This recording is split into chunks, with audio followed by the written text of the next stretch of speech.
একটা ঠাটায় মারবো। জীবন নাই, আমি পারবো না যেতে। একটু দেখে শুধু জীবন না হইলে নাই, জীবন হলে নাই, আমি যেতে পারবো।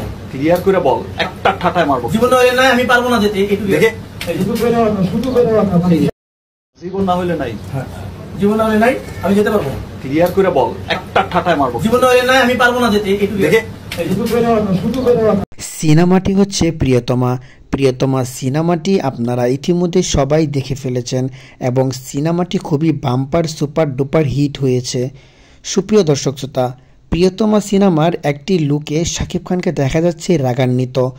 শাকিব খানকে স্ক্রিপ্ট বুঝাচ্ছেন, শাকিব খান স্ক্রিপ্ট না বুঝায় তিনি রেগে গেছেন এবং তিনি রাগ ঝাড়ছেন ওই ব্যক্তিটির উপর।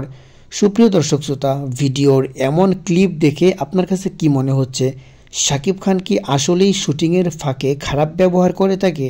তা অবশ্যই ভিডিওর নিচে থাকা কমেন্ট বক্সে শেয়ার করে জানাবেন আপনাদের মূল্যবান মতামত। সুপ্রিয় দর্শক শ্রোতা, যে কোনো কিছুর কারণ বা যে কোনো একটা ঘটনা হলে তার পিছনে অবশ্যই কারণ থাকে।